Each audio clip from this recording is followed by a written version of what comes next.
Atlanta's X factor is Bogdanovich. He will be the barometer of the team as a whole, as if he can survive defensively as the best defensive guard of the Hawks' three-guard lineup, Atlanta will be able to put up a ton of points. If he gets played off the court, though, Atlanta's defense is going to be really bad, and the offensive ceiling will go down drastically too. For those reasons, Bogdanovich is a big factor in if Atlanta can have playoff success or not. And I don't think he gets talked about nearly enough because obviously you have Trae Young and Dejounte Murray ahead of him. And those are great players, but Bogdanovich is kind of the glue guy of the three because he's the best defensively, and it's by a pretty wide margin, and he still supplies a lot of offense. So I think he's really going to be key in the Hawks' pursuit of success. For Chicago, I have their X factor as Kobe White.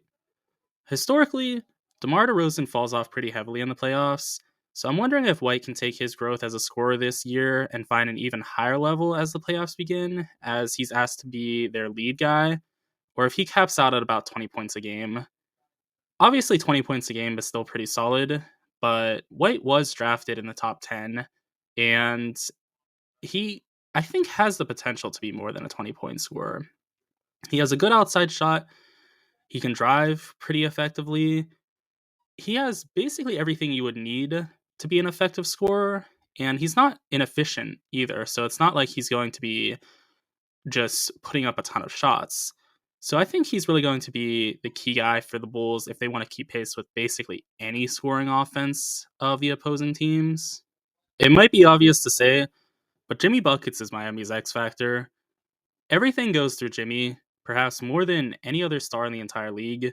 And Butler had less of a magical run last year in the playoffs than he did the year before, even with the Heat going to the finals, obviously, as his true shooting percentage went down 4 percentage points. If Butler regresses further or even stays at his baseline of play of last year, Miami doesn't stand a chance in a top-heavy East. If he turns the clock back a little bit, though, there's a chance for another deep playoff run, and there's a chance that the Heat can once again transform into the team that nobody wants to play in the playoffs, because if you have Butler clicking on all cylinders, that's a legitimate superstar right there. And the Heat are really well-rounded. It's just going to be a question of if they have the star talent of Butler or not. Kelly Oubre is Philly's X factor. He's shooting just a mere 31% from three this year, and that's really going to cramp Embiid's space in the paint as defenses don't respect Oubre's shot. Because of that, I wonder if Kelly will start making enough shots to get defensive attention, or if Oubre will be able to succeed in minutes where Embiid isn't in the game and the paint can more solely be Oubre's, because you just can't have too many guys that need to operate in the paint, because at the end of the day, you're going to just be cramping each other's style. And that's going to be just increasingly more prevalent as the 76ers get deeper in the playoffs, because more and more teams are able to sell out to what the tendencies are for a team. So it'll be interesting to see. Another option is Oubre might just be able to drive on the defenses as they really back off of him, but he's not the greatest at that, so that might not be something that's super successful. Aaron Nesmith is my X factor for Indiana. With Benedict Mathurin being out for the playoffs, the Pacers need to replace about 15 points, and Nesmith is one of the key guys I can see doing that. Nesmith is hyper efficient, shooting 63% true shooting, where 58% is about average.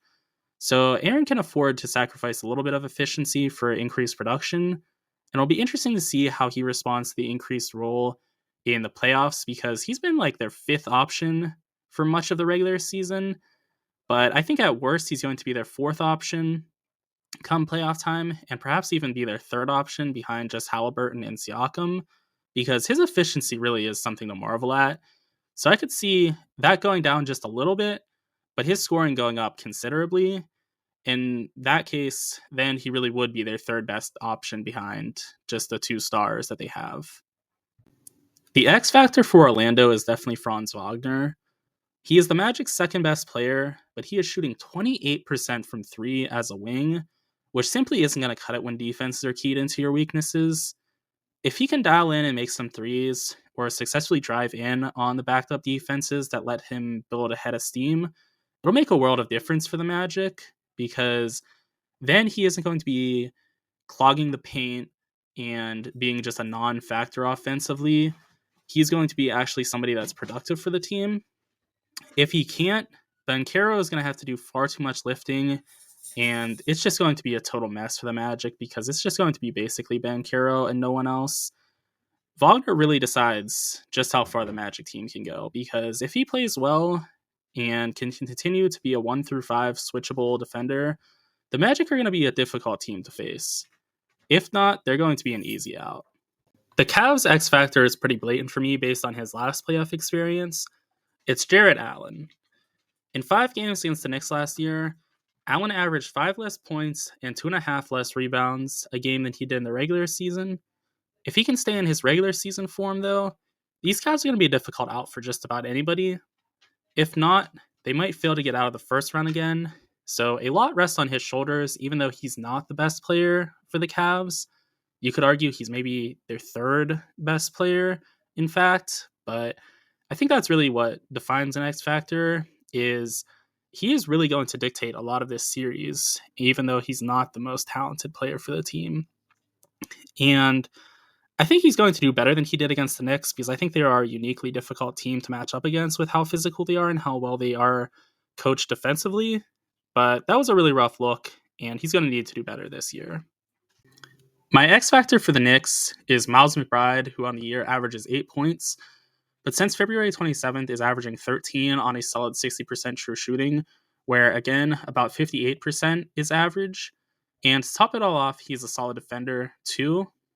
If he continues this play, the Knicks stand a chance to be a tough out even without Randle, because with McBride playing well and Brunson continuing to play at a very high level, the Knicks have the requisite 2 ball handlers and could be something, but maybe he's just on a hot streak. So it's going to be of note to see what McBride we get moving forward. If he plays at this high of a level moving forward, nobody's going to want to play the Knicks. If he doesn't, everybody's going to want to play the Knicks. So there's a pretty big swing in how these Knicks are going to be perceived with just one player. Malik Beasley is my X factor for the Bucks. If he can be a knockdown shooter like he's been in the regular season, I can see a world where the Bucks come out of the East. As a typically streaky shooter, though, he has the chance of going cold too, which would make the Bucks a lot more beatable. So a lot hinges on his capabilities as a shooter, and that's really all that they ask of him. They don't need him to be somebody that penetrates as an offensive player or really plays at a high level defensively. He's an all right defender, but all that they ask is really for him to make his shots. And I don't think him moving to the bench in favor of Beverly moves his place on this team very much. I think he's still going to be in their crunch time lineups for the most part. I think he is very valuable, though, if he makes his shots. And I think he really could be somebody that dictates how the Bucks perform. Boston has a glaring X factor in Jrue Holiday, and Joe Mazzulla's handling of him will be a real deciding factor in how the Celtics do, too. Holiday has been a playoff decliner in years past, with last year's playoff points going down just a point, but his true shooting going down 10 percentage points, which is just absurd. If Boston is to win it all, Holiday will need to see a reduced drop-off, which can happen if Boston doesn't put too much on his plate and only ask him to defend at a high level and shoot open threes, which he should get a fair amount of with Tatum, Brown, White, and Porzingis, basically everybody else getting more attention offensively than Holiday will. So Holiday has it within him to be a very key member of the Celtics, but if he doesn't make his shots and he lets that bleed into just not taking the shots, then he's really going to be a negative factor for the Celtics. Thanks for watching. Make sure you're subscribed for more content.